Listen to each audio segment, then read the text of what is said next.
안녕하세요. 레몬입니다. 레몬은 리얼 에스테이트 몬스터의 약자입니다. 저는 부동산 유튜브 촬영을 하려고 합니다. 제가 지금까지 공부하고 사업을 하면서 경험을 했던 것들 중심으로 이렇게 유튜브 촬영을 하겠다라는 그런 용기를 한번 내봅니다. 유튜브 촬영이 처음이라서 우선 당분간은 연습도 필요하고 그런 차원에서 책을 좀 읽어보려고 합니다. 제가 얼마 전에 교보문고에서 책을 하나 샀습니다. 어떤 책을 하나 살까 이런 고민을 하면서 둘러보면서 제 눈에 딱 들어온 책이 하나 있었습니다. 이 책의 표지가 저를 이끌었는데요. 이 책입니다. 왜 사업하는가? 이 사업이 해보니까 참 어려움이 많습니다. 저는 27살부터 사업을 시작을 했는데요. 과정에 참 어려운 일도 많았었고 우여곡절이 많았습니다. 그런 과정에서 배우고 경험을 한 것들, 그런 것들도 이 유튜브를 통해서 이제 공부가 될 만한 것들을 좀 알려드리고 싶기도 하고 저 또한 그 과정에서 공부를 좀 해보려고 합니다. 이렇게 사업을 하고 있는 이 시점에 이 책이 눈에 딱 들어온 거예요. 이 책 딱 첫 장에 이렇게 써 있습니다. 숱한 밤과 싸워야 할 오늘의 젊은 사업가들에게. 참 저도 많은 밤을 지새웠거든요. 그래서 제목 보고 그 자리에서 이 책을 몇 장 넘겨보고서 바로 사와봤습니다. 오늘부터 이 책을 한번 읽어보겠습니다. 지은이는 이나무리 가지고. 제목 왜 사업하는가?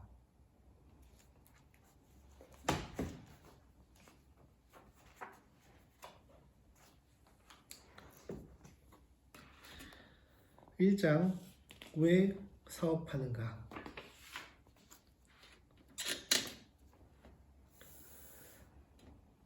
27살 일개 기술자에 불과했던 나는 1959년에 자본금 300만 엔을 들고 교토 세라믹을 창업했다.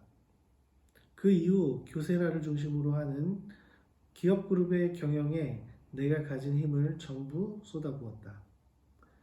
교세라는 텔레비전용 세라믹 부품을 제조하는 회사로 사업을 시작해 점차 세라믹 기술을 바탕으로 성장했다. 지금은 파인 세라믹을 이용한 각종 부품과 디바이스, 태양광 발전 시스템, 휴대전화와 복사기 등의 전자기기에 이르기까지 다양한 제품을 개발하고 생산하는 종합 브랜드로 우뚝 섰다. 일본의 전기통신 사업이 민간 영역으로 넘어온 1984년에 나는 질 좋고 저렴한 통신 서비스를 제공하기 위해 KDDI의 전신인 다이니 덴덴을 창업해 통신사업 분야에 진출했다. 당시 일본 고속통신과 일본 텔레콤이라는 두 기업이 사업자로 이름을 올렸는데 두 회사에 비해 다이니 덴덴은 기술과 인지도 면에서 불리하다는 평가를 받았다. 하지만 그런 상황에도 불구하고 나는 이 일은 세상과 사람들을 위해 반드시 필요한 사업이다 라는 확신이 있었고 간절한 마음으로 사업에 매달렸다. 그 결과 KDDI는 일본 2위의 통신 사업자로 성장해 높은 수익을 유지하며 꾸준히 성장하고 있다. 2010년 2월에는 일본 정부의 간곡한 요청을 받아 JAL의 회장에 취임해 재건에 힘썼다. 부채 총액이 2조 3천억 엔, 하나로 치면 무려 20조 원이 넘었지만 3천만 엔이 넘는 평균 연봉을 받던 일본 항공의 직원들은 끝없이 더 나은 대우를 요구했고 2003년 366엔으로 최고 주가를 기록하던 일본 항공의 주가는 1엔으로 추락해 상장이 폐지되는 위기에 놓였다. 세금으로 간간히 적자를 메우고 있었지만 임원들 중 그 누구도 이 사태를 책임지겠다고 하는 사람은 없었다. 그 당시 80세를 앞두고 있던 나는 항공산업에는 문외한이었고 나이도 많아 거절하려 했지만 일본의 국민기업인 일본항공을 살려내는 것이 내게 주어진 마지막 사명이라 생각하고 고심 끝에 회장직을 수락했다. 그렇게 뼈를 깎는 노력으로 비틀어진 경영 구조를 바로잡는 지 딱 1년 뒤 놀랍게도 일본항공의 매출은 흑자로 돌아섰고 2012년 3월에는 역대 최고 매출을 경신했으며 세계 유수 항공사 가운데 최고 실적을 올리기도 했다. 맨손으로 교사를 창업한 1959년에도 다이니 덴덴을 설립해 통신사업에 뛰어들었을 때도 일본항공을 흑자로 돌려서었을 때도 아무도 내게 기대를 거는 사람은 없었다. 영세하고 부진했던 이 기업들은 대체 어떻게 세계적인 경기 불황을 뛰어넘어 오늘날까지 발전과 확장을 이어온 것일까? 더 높은 뜻을 세우라. 인간으로서 무엇이 옳은가? 나는 지금껏 사업을 하며 모든 판단을 내릴 때 우선적으로 이런 질문을 던졌다. 그리고 이를 직원들과 공유하고 지켜나가며 노력한 결과 내가 경영에 임했던 기업들은 모두 눈부신 발전을 이룰 수 있었다. 인간이 무엇을 위해 살아가는지 한번 생각해보자. 시대가 바뀌어도 나라가 달라져도 인간이라면 누구나 사람으로 태어난 이상 충실히 그리고 의미 있게 인생을 살아가고 싶다고 생각하지 않겠는가? 궁극적으로 내가 하는 일이 세상에 도움이 되고 그로 인해 내 인생도 행복해진다는 마음가짐이야말로 우리 모두가 추구해야 할 인생을 대하는 태도라고 생각한다. 틀림없이 많은 사람이 이런 태도를 추구하며 살아가고 있다고 굳게 믿는다. 응당 인간에게는 자기 일과 자기 인생을 정당화하려는 강한 욕구가 있기 때문이다. 바꿔 말하면 인간은 자기 일과 자기 인생에서 삶의 보람과 의미를 찾아내려고 노력한다는 뜻이다.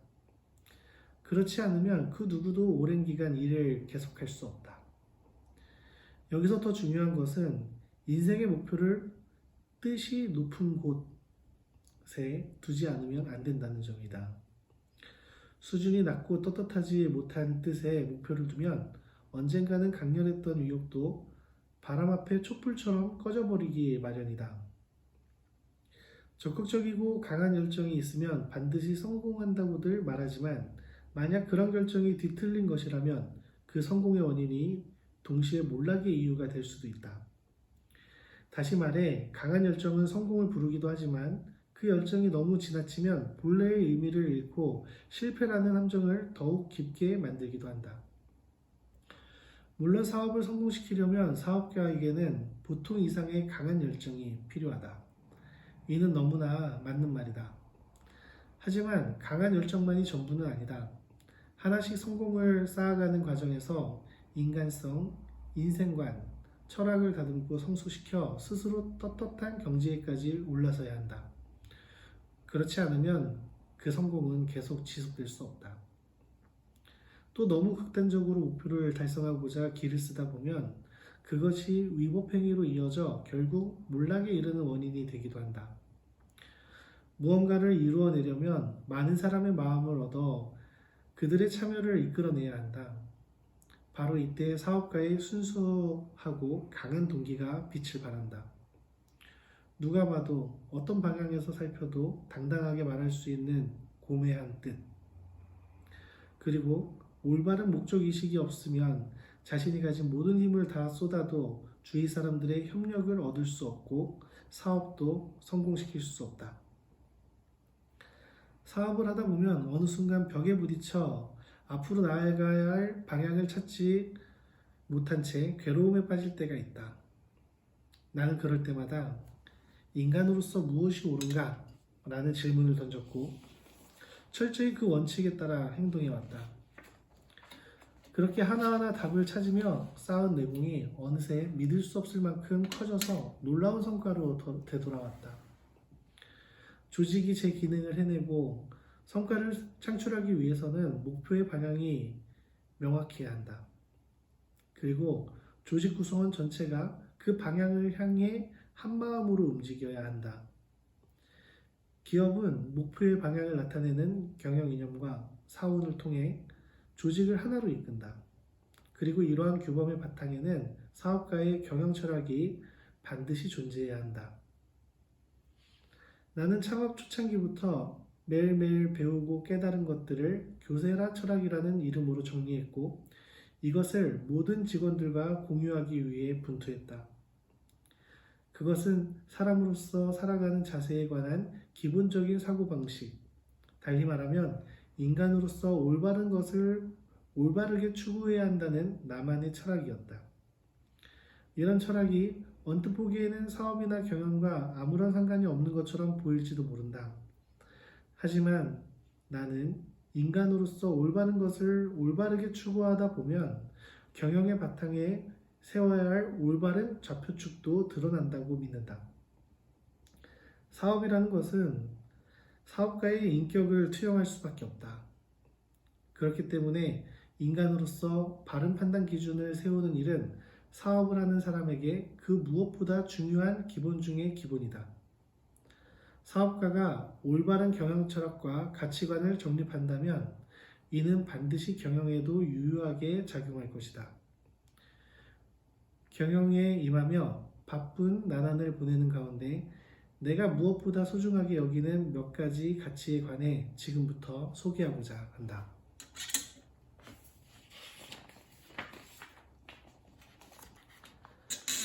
사업은 사람의 마음으로 쌓아 올리는 것이다. 교세라는 나 혼자 자금을 투자해 창업한 기업이 아니다. 첫 직장에서 상사와 의견이 맞지 않아 결국 회사를 그만두게 되었을 때 마치 운명처럼 나를 믿고 회사를 세워주겠다는 분이 나타났다. 또 그런 나를 믿고 따라와 준 7명의 창업 동지가 있었다. 이렇게 마음과 마음으로 엮인 파트너십을 바탕으로 창업했기에 교세라에는 처음부터 사람과 사람의 마음이 연결되는 유대감을 무엇보다 소중히 여기는 기업 문화가 형성될 수 있었다. 만일 내가 부잣집에서 태어나 풍부한 자금을 바탕으로 회사를 설립하고 직원을 고용했다면 아마 회사의 형태나 직원과의 관계가 지금과는 완전히 달랐을 것이다. 하지만 불행인지 다행인지 창업을 준비했던 당시의 나에게는 경영의 기본이라 할 수 있는 자본과 인력, 설비가 하나도 없었다. 완전히 제로에서 시작한 덕분에 직원들과의 유대감만을 바라보며 사업을 일구어 나갈 수 있었다. 대학을 졸업하고 처음 자리를 잡은 회사는 작은 공업회사였다. 1955년에 가고시마 대학 공학부 응용화학과를 졸업한 나는 쇼공업이라는 교토의 고압 전선용 절연체를 제조하는 회사에 기술자로 취직했다. 절연체는 전봇대 등의 구조물에 전선을 설치할 때 전기와 열이 통하지 않도록 막는 기구로 쇼공업은 1917년 설립된 이래 절연체 분야에서 전통과 기술력을 인정받는 회사였다. 나는 영국과에 소속되어 이른바 뉴 세라믹스의 연구 및 개발을 맡았다. 세라믹스의 어원은 불에 구워 만든다는 뜻의 그리스어 케라모스에서 비롯되었다. 흙을 빚어 만든 용기를 케라미온, 그리고 그 용기를 만드는 기술을 케라메이아라고 한다. 그 말에서 독일어의 케라민, 영어의 세라믹스가 파생되었다고 한다. 사전적 정의에 따르면 세라믹스는 열처리 공정을 거쳐 얻어지는 비금속 무기 재료로 유기 및 금속과 더불어 공업 분야에서 3대 재료로 손꼽힌다. 세라믹스의 범주에는 도자기뿐만 아니라 유리, 시멘트, 벽돌 등도 포함된다. 통상적으로 전자재료 분야에서는 세라믹이라는 단어를 조금 더 좁은 의미로 사용한다. 높은 열이나 전압을 견디며 잘 깨지지 않는 특수 자기를 세라믹으로 만드는데, 그 중에서도 나는 이전의 절연체와는 달리 천연 재료를 그대로 이용하지 않고 인공적으로 합성 또는 정제한 재료를 사용해 만든 특수 자기를 뉴세라믹스라고 불렀다. 쇼공업에 입사하고 처음 알게 된 사실이지만 당시 회사는 도산 직전의 심각한 상태였다. 금융기관에서 지원을 받아 겨우 버티고 있는 상황이었다. 당연히 임금 지급도 계속 늦어졌고 회사와 나의 장래도 기대할 수 없었다. 이런 상황에 입사 동기들은 하나둘 회사를 떠났다. 고민에 빠진 나도 남은 동기 한 명과 함께 군 간부 후보생 모집 시험에 응시했고 둘 모두 합격했다. 하지만 입대 수속을 앞두고 호적 등본이 고향에서 오지 않아 결국 쇼공업에 홀로 남게 되었다. 나중에 알게 된 사실이지만 첫 직장을 그렇게 쉽게 그만두려는 나의 태도에 형이 불같이 화를 냈고 일부러 호적 등본을 보내주지 않았다고 한다. 그 말을 듣자 나는 스스로가 너무 초라하고 비참하게 느껴졌다. 그렇게 물러설 곳도 도망칠 곳도 모두 사라지자 나는 이렇게 결심했다. 설령 일하는 환경이 열악하더라도 기울어가는 회사에서 어떻게든 헤쳐나가야 한다. 전력을 다해 뛰어들자. 온 힘을 다해 일에 몰두하면 열정은 전파되기 마련이다. 그렇게 회사의 대체 불가능한 존재가 되자. 마음을 굳혀먹고 전력을 다해 연구개발에 몰두했다. 그러자 정말 신기하게도 성과가 나오기 시작했다. 성과가 눈에 보이니 덩달아 위욕도 점점 커졌다. 밤낮을 잊은 채 더욱 일에 열중했고 그렇게 하다 보니 근무 환경도 점차 나아졌다. 대체 불가능한 존재가 된다는 것. 1956년 초 나는 포스테라이트라는 고주파 절연성이 높은 뉴세라믹스 재료를 처음으로 개발했다. 그리고 그것을 사용해 마스시타 전기산업을 위한 텔레비전 브라운관용 절연 부품인 U자 캘시마를 개발하는 데 성공했다. 당시 이 제품은 네덜란드 회사인 필리스만 생산이 가능했을 만큼 제도가 상당히 까다로웠다.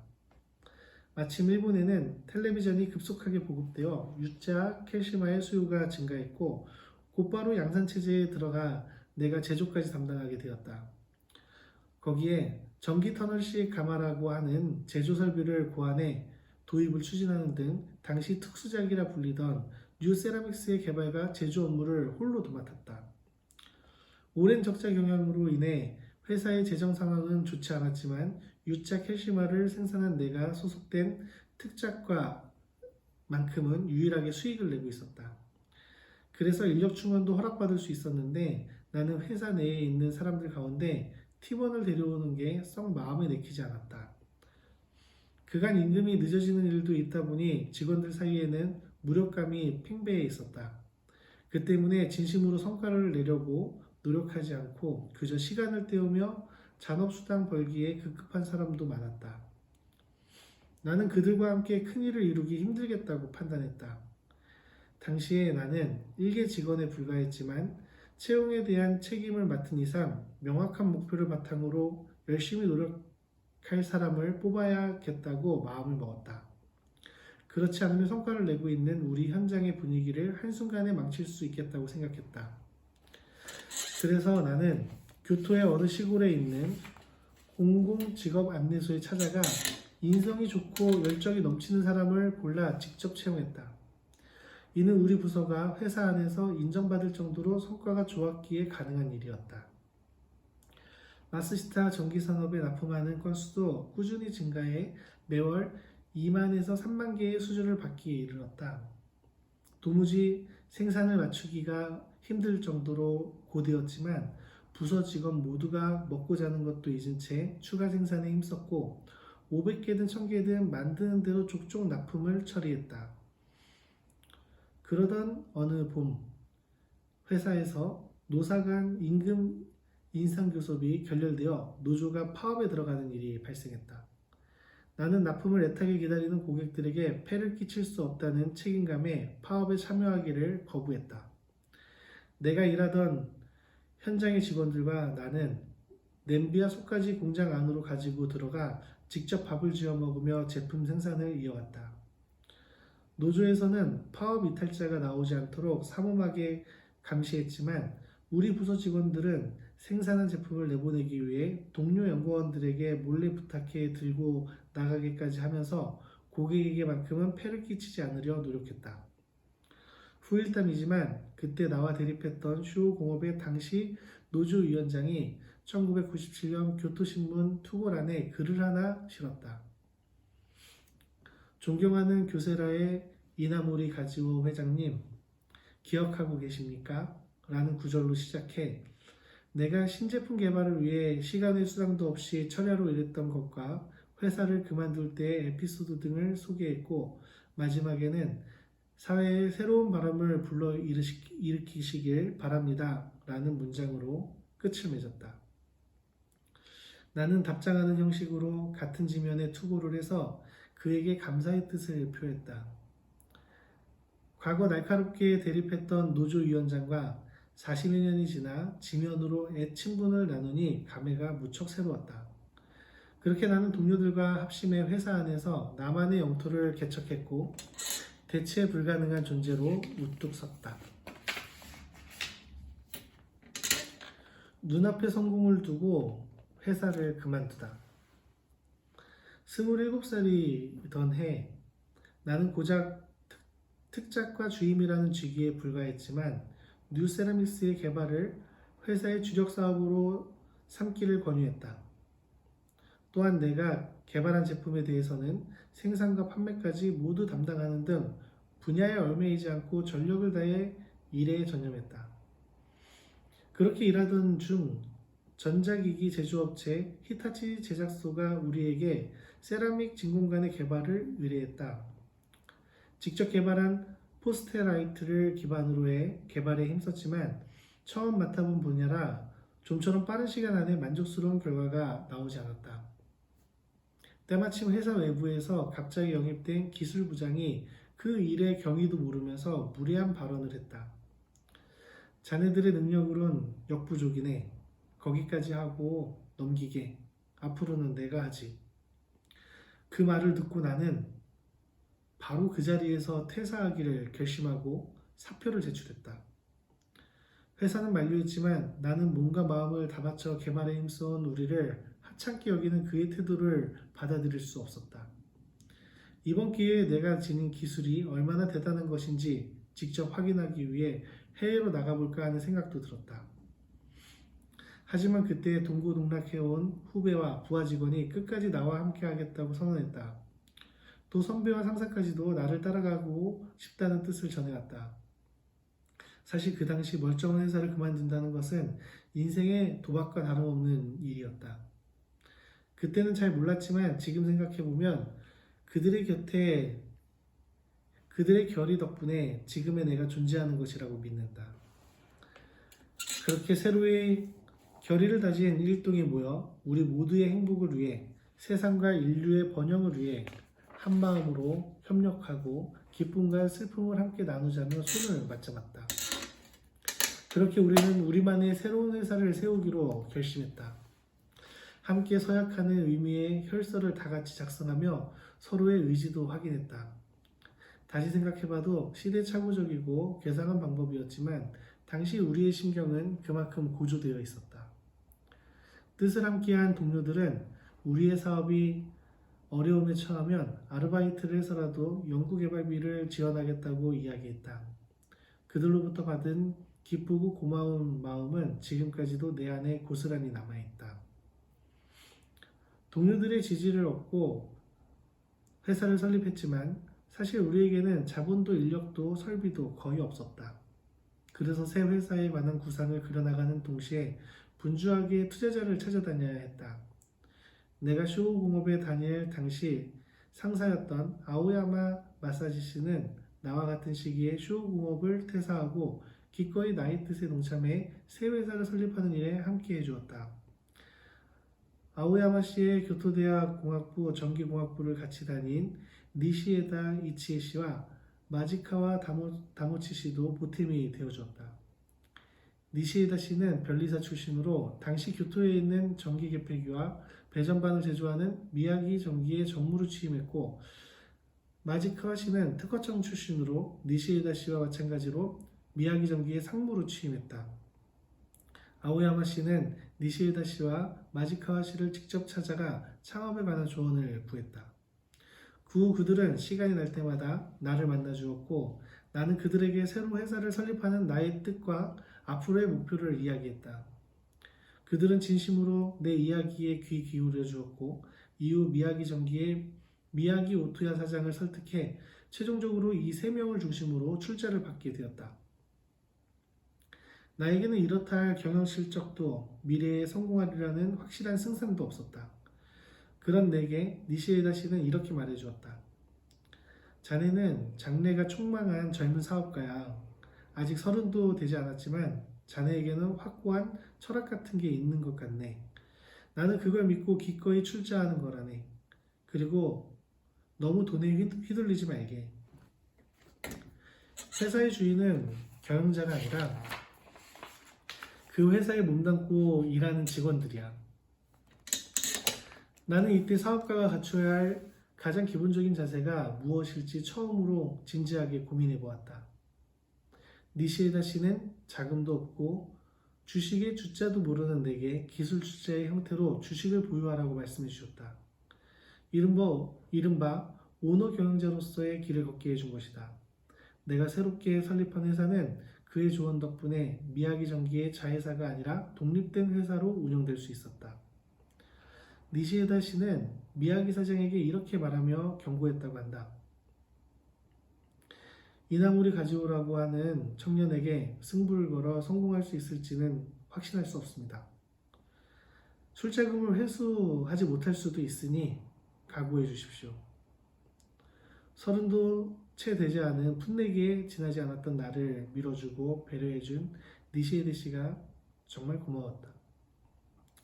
이런 투자자와 우리 창업 멤버들 간의 유대감을 바탕으로 회사가 설립되었기 때문에 교세라의 경영 철학은 자연히 사람의 마음을 향하게 되었다. 이렇게 니시에다 씨를 비롯한 많은 사람이 지원해준 투자금으로 자본금 300만 엔이 마련되었다. 그리고 그분들이 힘을 다해 교토은행에서 빌릴 수 있게 해준 1000만 엔까지 합쳐 총 1300만 엔으로 설비 투자와 최초 운영에 필요한 최소한의 자금을 마련할 수 있었다. 가장 강하고 견고한 것, 사람의 마음. 창업을 하고 우리는 중학교를 졸업한 신입사원 20명을 채용했다. 그런데 입사 직후부터 이렇게 간 문을 연 신생회사인 줄은 몰랐다라고 불만을 내뱉는 사람들이 나왔다. 그도 그럴 것이 채용할 당시에는 교토세라믹이라는 이름으로 모집했지만 마음에 드는 사무실을 구하지 못해 미야기 전기의 근사한 사무실을 빌려 면접 시험을 치렀다. 그래서 신입사원들이 그 시험장을 우리 회사의 본사라고 오해한 것이다. 이후 우리는 미야기 전기의 창고로 사용하던 낡은 목조 건물을 빌려 사무실을 차렸기 때문에 이런 자가 빠진 회사인 줄은 몰랐다는 불평, 불만이 곳곳에서 터져나왔던 것이다. 함께하는 사람의 마음을 하나로 모아 일을 하고 싶었지만 예상치 못한 마찰이 생기는 바람에 고생이 끊이질 않았다. 나는 직원들을 통솔하는 과정에서 경영에서 가장 중요한 것은 무엇일까? 라는 질문을 끊임없이 던지며 심각하게 고민했다. 젊은 나이인데다 사업 경험이 전혀 없는 기술자 출신의 사장으로서 내게 맡겨진 책임을 다하지 않으면 안 된다는 부담감에 잠 못 드는 밤이 이어졌다. 고민의 고민을 거듭한 끝에 경영의 세계에서도 역시 사람의 마음이 가장 중요하다는 결론에 이르렀다. 역사를 살펴보면 사람의 마음이 위대한 업적을 달성했다는 사례는 일일이 나열할 수 없을 만큼 많다. 예컨대 미국의 건국과 일본의 메이지 유신은 아무것도 가진 것 없는 사람들이 뜻과 단결심 하나로 이루어낸 결과다. 그와 반대로 황폐해진 마음이 원인이 되어 조직이 파멸에 이른 사례도 심심치 않게 찾아볼 수 있다. 열 길 물속은 알아도 한 길 사람 속은 모른다는 말처럼 변하기 쉽고 불확실한 것이 사람의 마음이라고 하지만 일단 서로 믿고 통하면 한없이 견고해져 충분히 신뢰할 만한 것도 사람의 마음이라는 걸 나는 사업을 하며 배웠다. 앞서 말했듯이 교세라를 창업했을 당시만 해도 우리에게는 자금이나 설비, 토지와 같은 기업 경영에 필요한 자원이 하나도 없었다.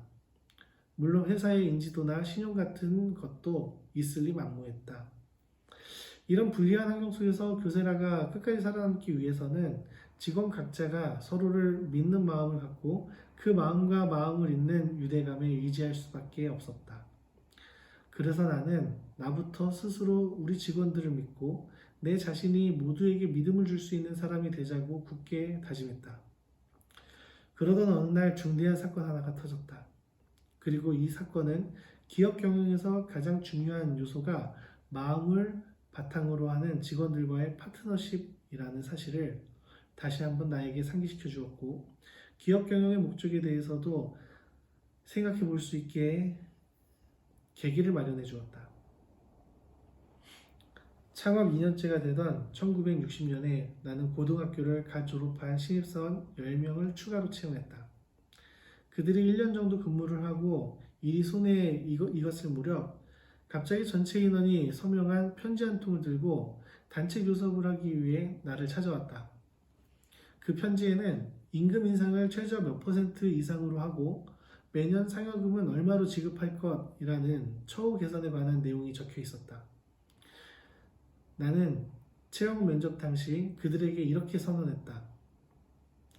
회사가 설립한 지 얼마 안 되어 앞으로 어떤 성과를 이룰지 확신할 수 없습니다. 하지만 새로 시작하는 회사인 만큼 다 함께 힘을 합쳐 이 회사를 멋지게 키워보지 않겠습니까? 제가 앞장서서 노력하겠습니다. 그것을 알고 각오한 채로 입사했을 텐데 불과 1년 만에 회사에 요구서를 들이밀고 우리가 제시한 조건을 보장해주지 않으면 당장 회사를 그만두겠다고 나를 찾아온 것이었다. 창립한 지 얼마 되지 않아 인력의 여유가 없었던 만큼 그들은 입사 후 바로 현장에 투입되었고 이미 각 분야에서 제 몫을 다하고 있었다. 그만두게 놔둔다면 회사로서는 막대한 손실이었지만 그렇다고 해서 그들이 요구하는 새로운 근로 조건을 그대로 받아들이기에는 현실적으로 불가능했다. 나는 창업 시점으로 돌아가 다시 시작한다는 각오로 직원들을 향해 그 요구를 받아들일 수 없다라고 솔직하게 답변했다. 그때는 회사를 시작한 지 2년밖에 되지 않아서 나 스스로도 회사의 미래에 대해 명확한 확신이 없는 상태였다. 그저 필사적으로 노력하면 반드시 성공한다는 마음을 하나로 앞날을 그려볼 뿐이었다. 그런 상황에서 당장 직원들을 만류하기 위해 불확실한 약속을 해버리면 이는 곧 거짓말이 되어버리는 셈이었다. 나조차 확신할 수 없는 일을 직원들에게 보장할 수 없는 노릇이었다. 협상은 쉽사리 끝나지 않았다. 회사에서 마무리하지 못하고 내가 살던 집으로 자리를 옮겨 밤늦게까지 논의를 거듭했지만 직원들의 완강한 결심을 꺾을 수는 없었다. 결국 우리는 합의점을 찾지 못한 채 다음을 기약해야 했다. 물론 다음 날이 되어서도 직원들은 입장을 바꾸지 않았다. 일반적으로 자본가나 경영자들은 그럴듯한 말로 노동자를 속이지요 라고 말하며 내 이야기를 납득하지 않았다. 그래도 나는 포기하지 않고 내 진심을 전했다. 지금 내 말이 거짓인지 아닌지는 당장 증명할 방법이 없습니다. 그리고 저는 경영자로서 저 혼자만 성공하고 싶은 마음이 털큰만큼도 없습니다. 우리 회사에 들어온 직원들이 진정 마음으로 좋아할 만한 회사를 만들고 싶다는 생각뿐입니다. 제 말을 믿고 따라와 주지 않겠습니까? 저는 목숨을 걸고 이 회사를 지킬 것입니다. 만일 제가 방만하게 경영을 하거나 사리사욕을 채우기 위해 일한다면 그땐 저를 죽여도 좋습니다. 3일 밤낮 동안 직원들과 이야기를 했다. 그리고 결국 내 진심은 그들에게 전해졌다. 직원들은 요구를 처리하고 회사에 남아주었고 오히려 이전보다 더 몸을 사리지 않고 일에 매진해 주었다. 이 사건은 내게 기업 경영자로서 기분을 깨닫게 해준 기회였다. 그때까지 나는 기술자 출신으로 내 기술이 세상에 통하는지를 묻고 싶다는 마음으로 일에 임했다. 또 그런 마음을 회사의 창립 이념으로 삼았다.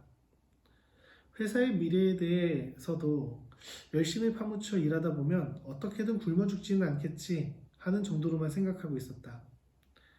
나는 7남매 중 둘째고 고향 가부시마에 있는 형제자매를 돌봐야 하는 입장이었다. 하지만 그것도 충분히 할 수 없는 상황이면서 어떻게 이제 막 채용한 직원들의 미래까지 보장할 수 있단 말인가. 그때 나는 회사의 직원들이 회사가 자신의 처우를 개선해 주길 기대하고 자신의 미래와 삶까지도 보장해 주는 곳이 되길 바란다는 것을 처음 절실히 깨달았다. 그제야 비로소 내가 사업이라는 엄청난 일을 벌였구나 하는 사실을 뼈저리게 깨달았다.